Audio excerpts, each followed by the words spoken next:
Hi, this is Mark from LongIslandWatch.com. Time for Watch and Learn. This Watch and Learn, I can't believe I've never actually done it. At least I don't think I did. I know I've talked about it in plenty of Seiko videos when I show you the case back, but today we're just going to briefly talk about how you can figure out the date of manufacture from looking at the back of your Seiko watch, and also just a little bit on some of the other markings because they're kind of interesting. This came about because a couple days ago on Reddit, somebody showed a picture in the watches sub. Somebody showed a picture of an SKX asking if it was authentic, and I looked at it and I was like, "Wow, that's a 1996 SKX. That thing's like 24 years old." And I could tell that from the case back and some other markings. So we'll get into, and then people ask me how you know that. So we'll get into that. I am wearing my Matic on the white rubber strap.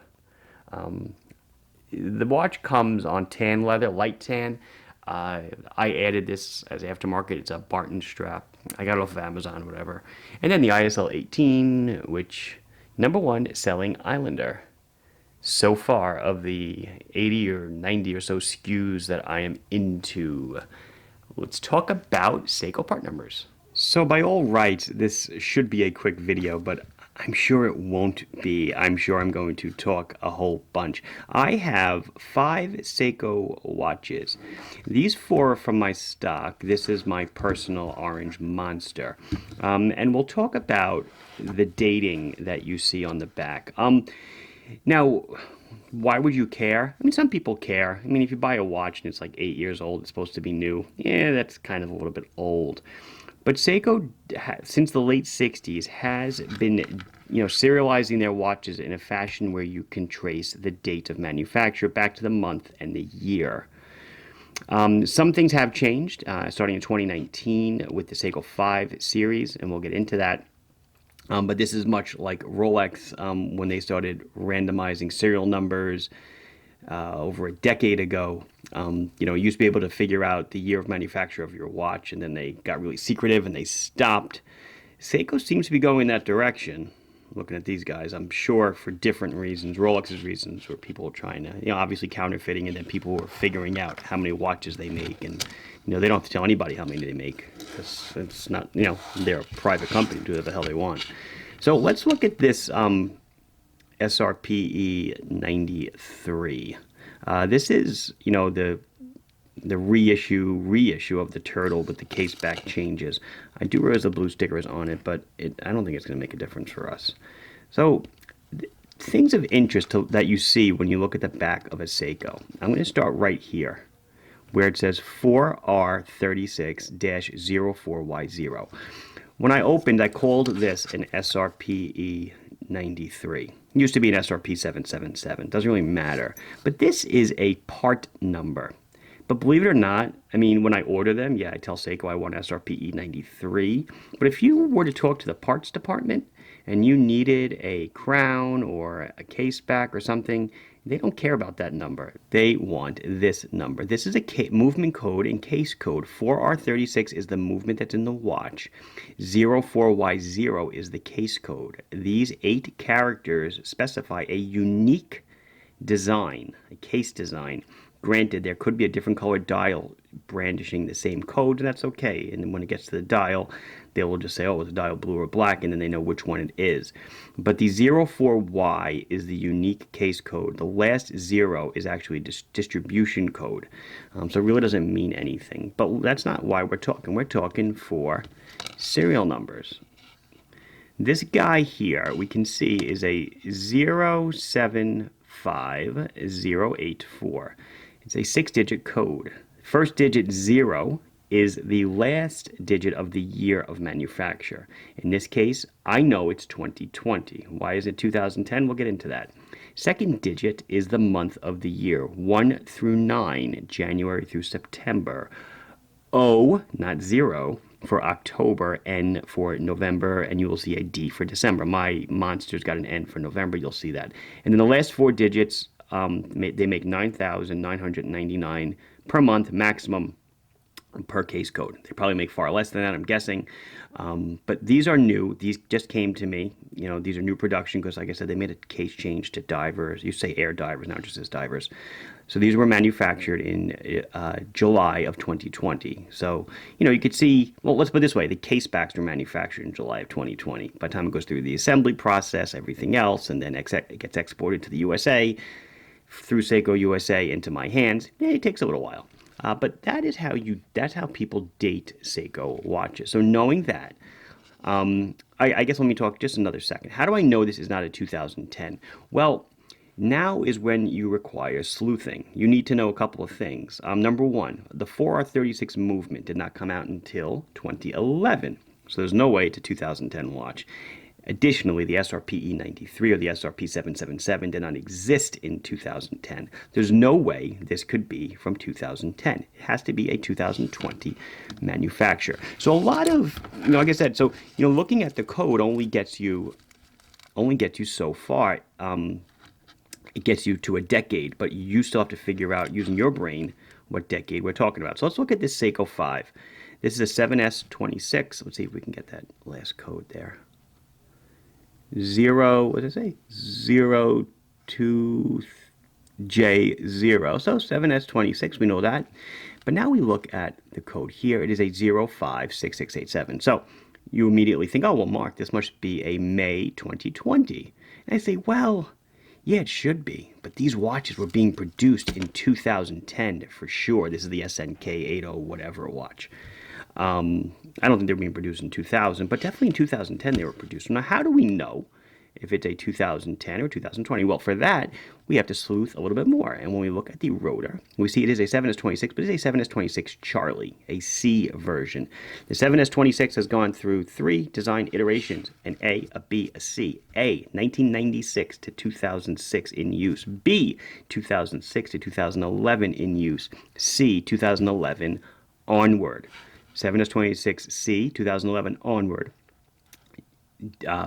0 means 2020. Can't be made in 2010 because the C movement did not exist.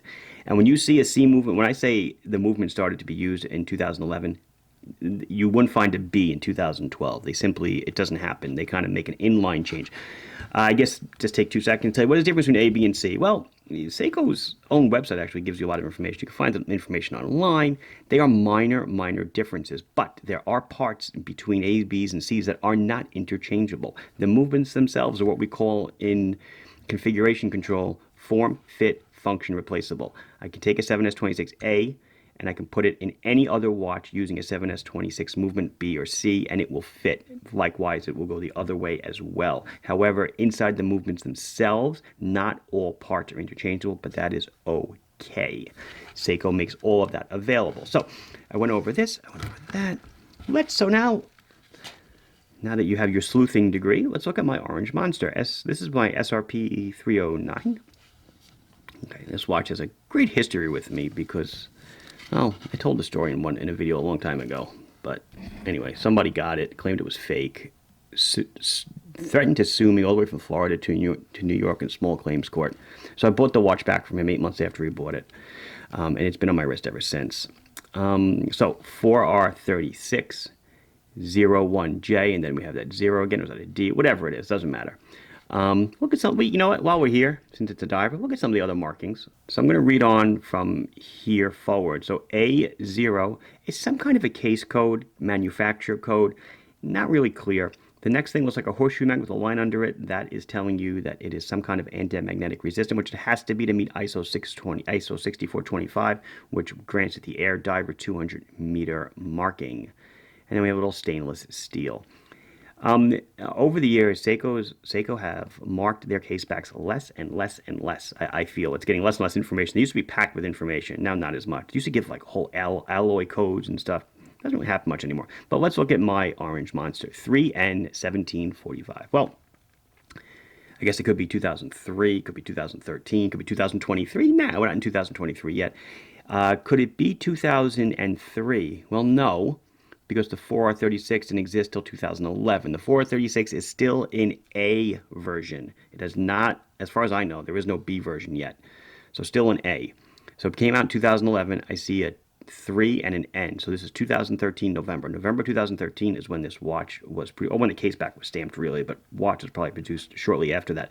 What is getting interesting is that now that it's 2021 and then 2022, we are going to start to have mixed decade watches because the 4R36 has not been revved up. So you'll need to know when your style existed in your watch to kind of figure out the date. Let's see, I've done 3, right? 1, 2, 3, yeah. So let's just move on to the Flightmaster really quick. The quote-unquote discontinued Flightmaster. I don't know, I keep getting them. But let's look at them. So this one, since this one's a quartz, it's a little bit different. But we can look at the backing.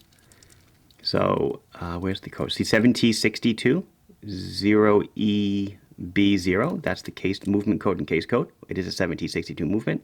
But then we see the serial number, 092815. So can you guys tell me, is that 2010, 2020? Well, I don't think this watch existed in 2010. I guess it's possible. I don't really know the history of it. The 7T62 movement, I'm thinking, did exist back then. I really don't know. I'm pretty much guessing that this is a 2020 manufacture. It almost has to be September. It's brand spanking new. It just came in. But again, that's one of those things that you kind of have to do a little bit of research. You might have to dig a little deeper, and find out more info. And that will leave us with the last one.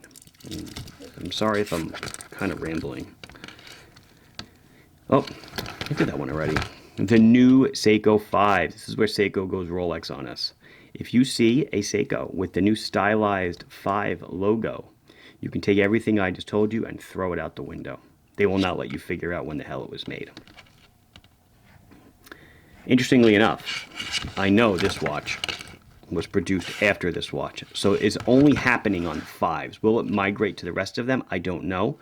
But here we can look at 4R3607G0 is the case code. We have our A0. We have a little bit of anti-magnetic resistance. It is not an ISO rated diver though, right? We know that.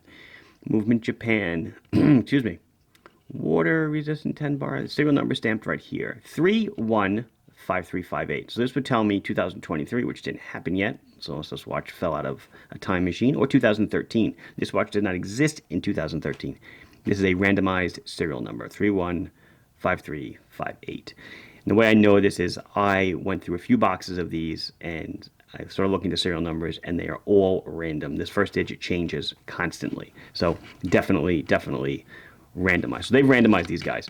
I mean, we know that these watches only came out in 2019, so they cannot be that old. But still, just so you know, if you get one of these and you're like, oh my God, it was made 9 years ago. Well, it doesn't mean it was. Actually, it probably wasn't. It's probably fairly new because these sell really well. I'm going to stop talking. This has been Mark from LongIslandWatch.com, giving you a watch and learn on dating your Seikos. Please like the video if you enjoyed it, subscribe if you've not done so. Questions or comments, put them down below, and I will be sure to address them as soon as I can. Thank you very much for watching. Bye-bye.